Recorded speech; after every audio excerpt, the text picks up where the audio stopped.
Today's video, we're going to be doing another ammo stockpile video discussing in depth on how to create a ammo stockpile on a budget for the prepared citizen, okay? So if that sounds like something you guys are interested in, something you're trying to accomplish currently, make sure to leave a like, comment, and subscribe for more content like this. And let's get into the video. So like I said in the start, guys, today's video is going to be part 3 to a series on this channel discussing ammo stockpiles for the prepared citizen, giving them a guide on how to accomplish and secure a good, proper ammo stockpile on a budget, whatever their personal budget may be. This way, God forbid something ever does happen, a societal collapse, SHDF scenario, you won't have to depend on other people for your security or the government to come and protect you. You already thought of this years prior and you have a good stockpile backup plan, okay? So 3 key things we'll be covering in today's video is going to be stockpiling ammo on a budget for the prepared citizen, how to figure out your ammo logistics supply chain when it comes to having ammo for a group or a community setting, your immediate household, figuring out a way to supply you and your people, right? I also want to cover with you guys meeting an annual goal, setting a goal yearly for what you're trying to accomplish for your ammo stockpile each year to store back. Essentially what I mean by this is set a number for your budget and how much ammo you want to achieve with your stockpile each year. And you either want to make progress with this each year, or you want to at least stay steady at the same number each year. Say you're doing 2,000 rounds a year, you want to do 2,000 rounds every year, so on and so forth. Just do whatever is good for you in your current situation given your budget, all right? When you guys are building your ammo stockpile and building a good logistic supply of ammo, make sure you're keeping in mind having ammo stored just for your range ammo, okay? So make sure when you're allocating a budget towards ammo stockpiling and range ammo that it's included within the same budget that you're putting towards that. So your one budget that's made for ammo has to be including your ammo stockpile budget and your go to range ammo budget, okay? Because if you're just stockpiling ammo and you're not hitting the range, at that point, you're actually defeating the purpose of stockpiling ammo and having those supplies ready to go. You guys need to be up on your skills and not be rusty. You want to be as skilled as possible and know the extent of your capabilities as much as you can. And the only way of doing that is actually getting rounds down range and finding out your current skill set and your status of where you are at as a shooter, okay? So it's not hard to do. It's easy to do. You guys only need to go to the range maybe once or twice a month. Make sure you shoot at least 60 to 100 rounds through whatever your go-to rifle and handgun is, just to stay up to date on your skills, all right? If you're going to do a handgun or rifle class, then that's a different scenario. It's a different situation. Then you may need more ammo just to bring to that class to expend more ammo to get done whatever drills they're trying to set out for you, right? But when it comes to just throughout the year staying up to date on your skills, rule of thumb I go by is bringing 60 to 100 rounds depending on what I'm trying to accomplish that day. If I'm going to run drills and do a lot of high round count day of drills, right, then I'll bring maybe 150 to 200 rounds. But if I'm just going to confirm my hits, confirm my holds at distance, do some up drills and things like that, make sure I'm not rusty and I can still draw from the holster, get a good shot on target with a part-time or whatever, then 50 to 100 rounds is perfect for that.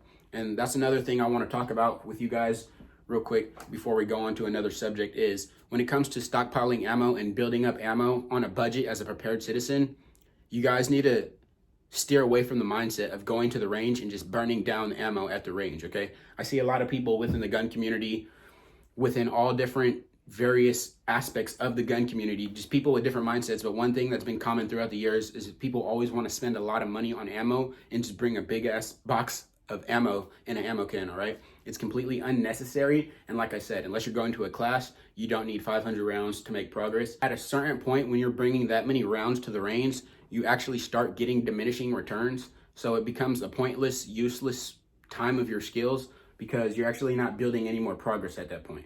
So it's another thing I got to try to get on and reiterate to people, family members, friends, people within the group. Make sure you are managing what you are doing and actually using training as training and not just shooting to shoot trash. A lot of people within the gun community and prepper community alike like to just go out and shoot shit. That can be fun, and don't get me wrong, I like to take my AK and just go like shoot still or go shoot a bunch of things, make some bottles blow up, shoot some watermelons, right? But that's not really building a skill set and really running drills to further your improvement. That's really just wasting time.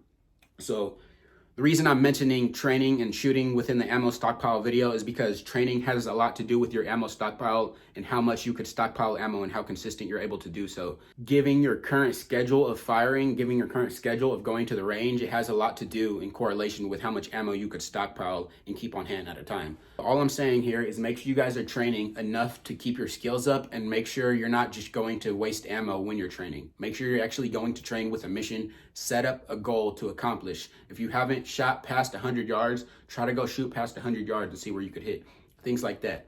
But just bring enough ammo to accomplish that each time and try to actually get something better within yourself. Okay guys, so a simple method, if you made it this far in the video, a method that I go by is the buy here, buy little method, or whatever you want to call it. Buy a box here and there, essentially.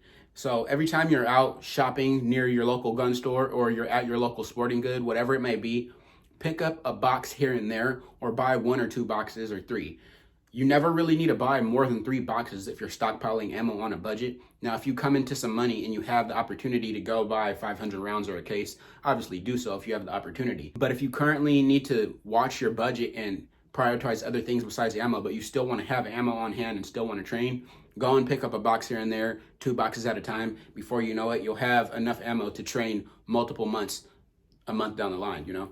So you just need to really calculate how you're doing things, do the buy here, buy little method, and that's essentially how I do it. Every time I go out, if it's just a regular range day, I'll bring about 60 rounds, and then I'll have about 3 more to 6 more boxes ready to go for another range day just to bring 60 rounds, right?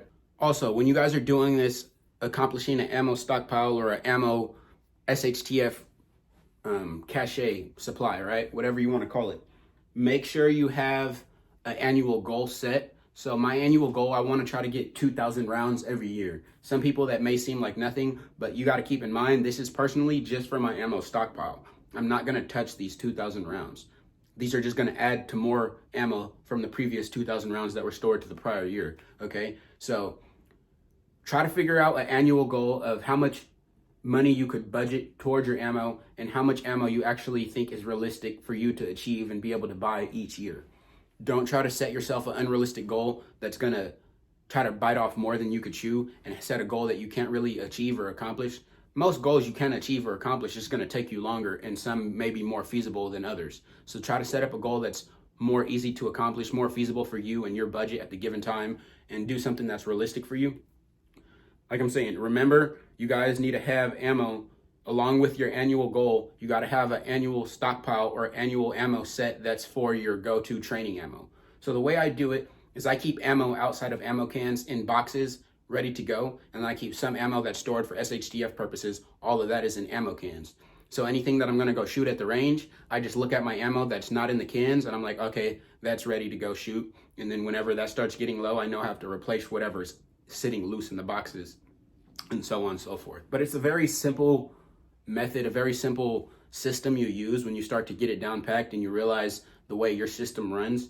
A lot of people overcomplicate it or say it's too expensive to shoot nowadays, which, don't get me wrong, getting out there to shoot and get good training can be very expensive and very straining on time and efforts, depending on what you're trying to do. If you want to go out to the mountains or go run some drills in the woods, it takes effort, but everything good in life takes effort. So if you guys want to prioritize that, make sure you're doing it. It's like the same thing, people saying they don't have time to get to the gym, but they have time to put screen time on TikTok and other things like that. Like if I look at your phone, this is just a side tangent, but if I look at your phone and the screen time every day that you're saying you're not able to go to the gym says 12 hours on TikTok or 5 hours on TikTok, you know, 12 hours is horrendous. But you guys get the point I'm making. Try to prioritize what's important to you, and if it's not important, just be honest with yourself and say, this isn't a priority currently, and I'll change it if I want to, or if not, it's just not what I want to do, and it's something I don't find of importance. But just be honest with yourself instead of saying, I can't afford this, or it's something I don't have time for. Realize you're just not making it a priority, and you're prioritizing other things in life, and that's fine. Everybody has their own interests, their own needs, and their own priorities. But if you guys are into preparedness, if you consider yourself a prepared citizen, Minuteman, whatever it may be, you have to prioritize exercising your Second Amendment, practicing firearms training, and having a good supply to mitigate any SHTF scenarios that may happen if the supply chain shuts down and there's no ammo available. It's up to you. It's your current responsibility to your family and your people in your community to have ammo and stuff available to you to provide security. So if you haven't already done so and you only have a few boxes of ammo, just do me a favor right now if you're watching, go out and buy 3 boxes of ammo to set aside for training and buy a couple more to start building your stockpile. It's that simple. I also want to note, since you guys are here watching this video, whoever may be watching at this current point in the video, whatever point this is, if you guys are stockpiling ammo and weapons and that's your only source of preparation, you're not really preparing, you're just getting ready to take from others and become a marauder, or what they call a werewolf prepper. You're going to be a problem in an SHTF scenario, and there's going to be a lot of people who are ready to take care of you and counting on dealing with people like you, put it that way. So if you're the person who's walking around with the mindset or the mentality of being a wolf prepper or marauder type person, I really feel bad for you, and I don't see your days going far in a world where this plays out. I mean, anybody's days can be cut short in this scenario, but you're definitely going to meet the barrel of a gun busting through one of those doors to try to take from somebody because you decided to not build a stockpile or supply for you and yours. So just think of that.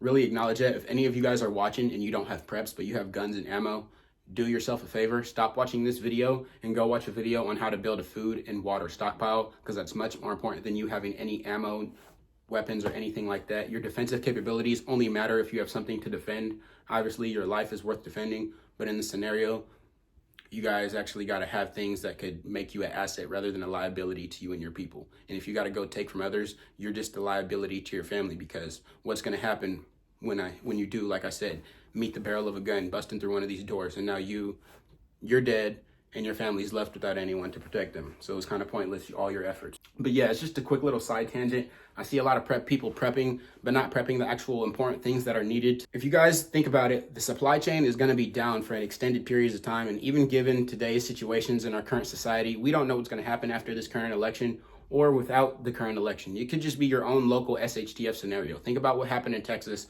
when they had the freeze over and a lot of people had to go get food from local FEMA camps or whatever it may be, local government organizations. You guys don't want to be left in that scenario. You guys don't want to be left dependent on your neighbor or somebody else who's may not have enough supplies or ways to support you.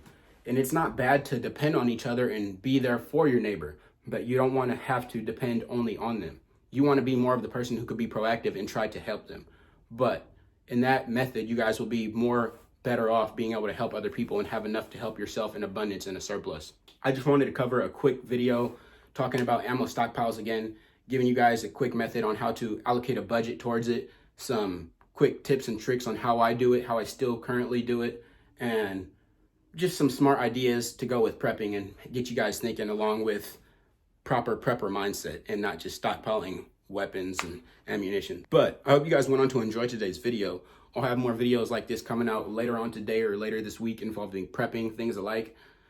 Comment down below if there's anything I missed when it comes to ammo stockpiles in this, any tips and tricks that you could share with the audience or the community. And yeah, this is FP, out.